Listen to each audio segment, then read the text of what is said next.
Selama ini banyak orang dikenakan konsep Tuhan, Tuhan yang terbatas, ya Tuhan yang tidak seolah-olah tidak mampu untuk memberikan kelimpahan pada umatnya, Tuhan yang bersyarat, Tuhan yang pilih kasih, Tuhan yang memberi. Tapi selama ini pemahaman yang diajarkan, konsepnya kan selama ini Tuhan memberi. Kalau Tuhan memberi, saya tidak tanya sekarang banyak orang datang ke tempat saya, itu orang yang susah-susah.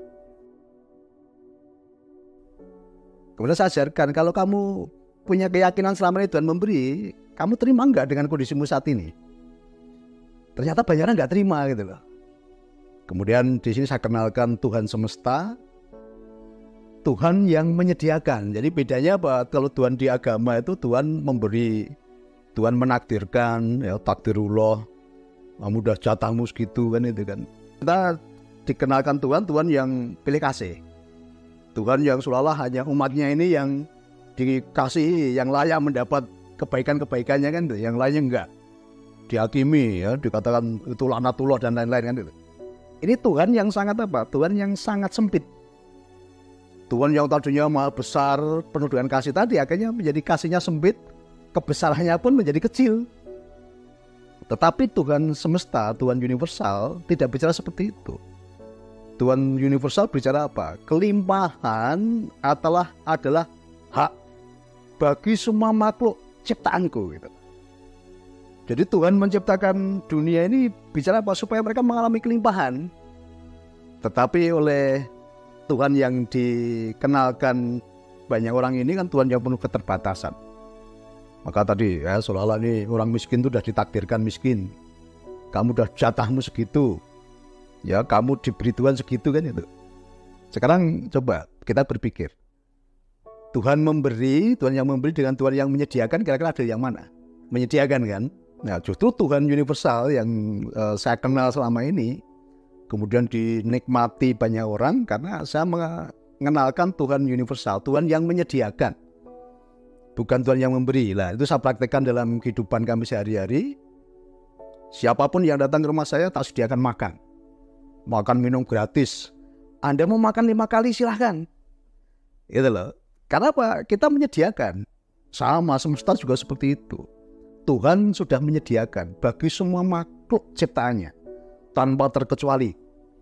Tanpa pilih kasih.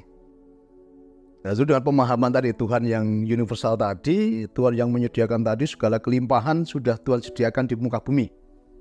Jadi banyak orang akhirnya apa? Hidupnya berubah. Selama ini banyak yang bersusun tadi, oh Tuhan sudah mengatur, ini jatahku. Kayak mempengaruhi pada ekonomi, pada keuangan, gitu loh. Karena kelimpahannya terbatas, kelimpahannya bersyarat, kelimpahannya hanya untuk umatnya tertentu kan gitu. Nah, padahal Tuhan semesta alam tadi, Tuhan universal tadi bicara apa? Kelimpahan adalah hak bagi semua makhluk ciptaanku tanpa terkecuali.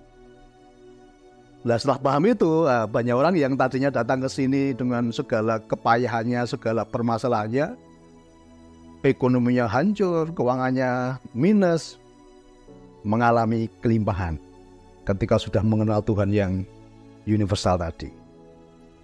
Nah, jadi masing-masing ayo sadari, Tuhan itu tidak seperti yang banyak orang itu dikenalkan apa? Tuhan konseptual.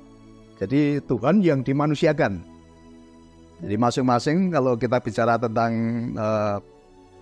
paham-paham yang selama ini diikuti banyak orang tadi, dikenalkan Tuhan yang kecil. Tuhan yang dikonsep seperti manusia. Contoh ya kalau yang dikenalkan gitu. Tuhan yang kasihnya berbalas. Kasihnya terbatas. Kalau kamu baik dengan aku baik dengan kamu. Saya pastikan kalau seperti itu bukan Tuhan. Itu manusia. Ya seperti kita kan, kalau kamu baik dengan aku baik dengan kamu. Seperti orang nyumbang, kalau kamu dulu nyumbang 100.000, nanti aku akan kembalikan 150 kan gitu kan, berbalas. Tuhan tidak seperti itu, kasihnya tanpa syarat. Itu kasihnya tanpa batas.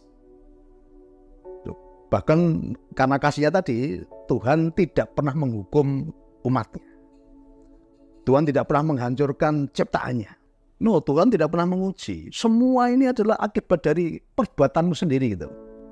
Sekarang mana ada, kita bicara manusia aja. Ada nggak manusia yang menghancurkan ciptaannya? membuat lemari bagus itu kan, terus dihancurkan sendiri. Kita yang kasih kita terbatas saja nggak mungkin menghancurkan ciptaan kita. Atau ada nggak orang tua yang, wah aku mau buat anak, besok mau tak tabrak bis, besok mau tak hukum, tangannya tak preteli, kan nggak ada kan? Apalagi Tuhan yang maha kasih tadi. Dalam hatinya apa? Cuma berisi kasih dan sayang gitu. Tidak menghancurkan, tidak menghukum. Nah, Tuhan semesta bicara apa? Apapun yang kamu alami sekarang ini, itu adalah sebuah konsekuensi dari perbuatanmu di masa lalu. Ya, ini Tuhan yang penuh kasih.